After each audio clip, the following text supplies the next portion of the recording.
Salut à tous. Parmi les lieux emblématiques d'Auschwitz, la Judenrampe, littéralement, la rampe des Juifs, tient une place particulière.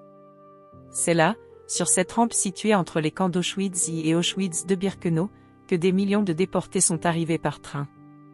Pour eux, ce qu'est marqué le début d'un calvaire. Mais ce lieu n'était pas qu'un simple point de débarquement. C'est là que se jouait le sinistre tri des déportés, où la vie et la mort se décidaient en quelques secondes. Les convois arrivant à la Judenrampe étaient composés de wagons à bestiaux bondés, souvent sans fenêtres, où les déportés avaient été entassés dans des conditions inhumaines. Ces trains provenaient de toute l'Europe occupée, France, Hongrie, Pologne, Grèce ou encore les Pays-Bas. La plupart des déportés ignoraient leur destination et pensaient être simplement déplacés pour travailler.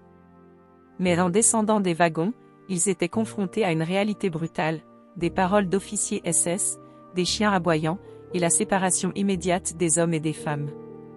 Le tri était orchestré par des médecins SS, sous les ordres de figures tristement célèbres comme Joseph Mengele, surnommé l'ange de la mort.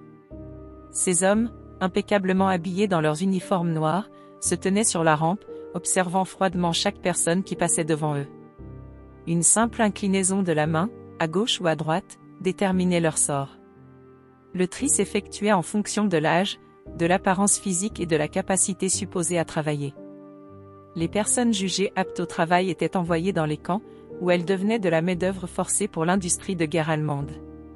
Se juger inaptes, les personnes âgées, les malades, les handicapés, les femmes enceintes, et surtout les enfants en bas âge, étaient directement conduits vers les chambres à gaz. Les SS ne prenaient pas le temps de poser des questions détaillées. Leur jugement se basait sur des apparences. Une personne trop maigre ou visiblement épuisée était automatiquement envoyée à la mort.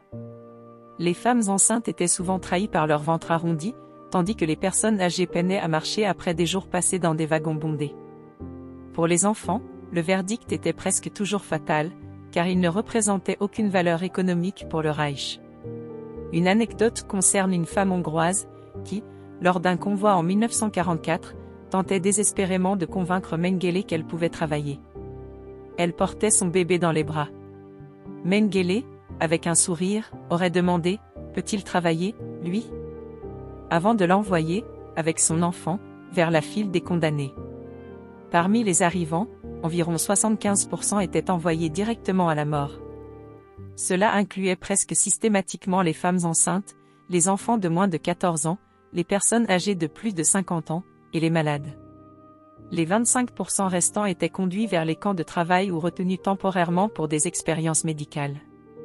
Ceux qui allaient travailler subissaient une désinfection brutale, la tonte des cheveux, et la confiscation de leurs effets personnels. On leur tatouait un numéro sur l'avant-bras, les réduisant à un simple matricule dans l'univers déshumanisant des camps. Parmi les témoignages les plus poignants, on trouve celui de Primo Levi, un survivant d'Auschwitz. Il raconte comment, à son arrivée, il a été choisi pour le travail en raison de sa jeunesse et de sa relative bonne santé. Il se souvient d'une mère italienne qui refusait de lâcher la main de sa fille, malgré les ordres des SS, elles furent toutes deux battues et envoyées à la mort. Un autre survivant, Elie Wiesel, se souvient de son père, séparé de sa mère et de ses sœurs sur la rampe. « Je ne les ai plus jamais revus », écrit-il dans son livre La Nuit. Ces récits montrent à quel point la Judenrampe était un lieu de déchirement familial et de cruauté indescriptible. Ce tri froid et méthodique faisait partie de la solution finale, le plan nazi pour exterminer les Juifs d'Europe.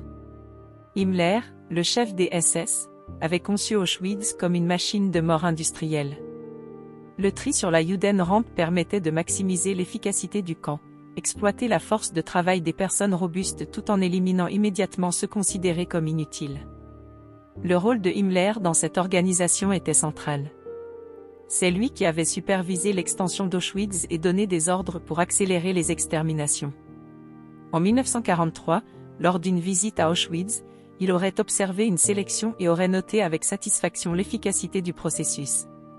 Ce texte repose sur des témoignages de survivants, tels que ceux de Primo Levi, Si c'est un homme, et Elie Wiesel, La Nuit, ainsi que sur des études historiques approfondies sur Auschwitz, notamment les travaux de Raoul Hilberg et Yehuda Bauer. Des archives comme celles du procès de Nuremberg et des récits documentés par le musée d'Auschwitz-Birkenau ont également été utilisés pour garantir la précision des faits. Ces sources permettent de comprendre la complexité et l'horreur de ce qui s'est déroulé sur la Judenrampe.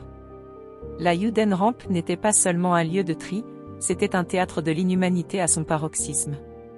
Les SS, indifférents à la souffrance qu'ils infligeaient, réduisaient des millions de vies à une simple décision d'un instant. Ceux qui survivaient au tri se retrouvaient dans un univers où la mort planait constamment.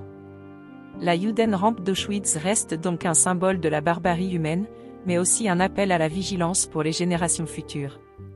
Comprendre ce qui s'est passé sur cette rampe, c'est honorer la mémoire des victimes et s'assurer que de telles horreurs ne se reproduisent jamais. Merci de bien vouloir liker cette vidéo et surtout de vous abonner. À bientôt.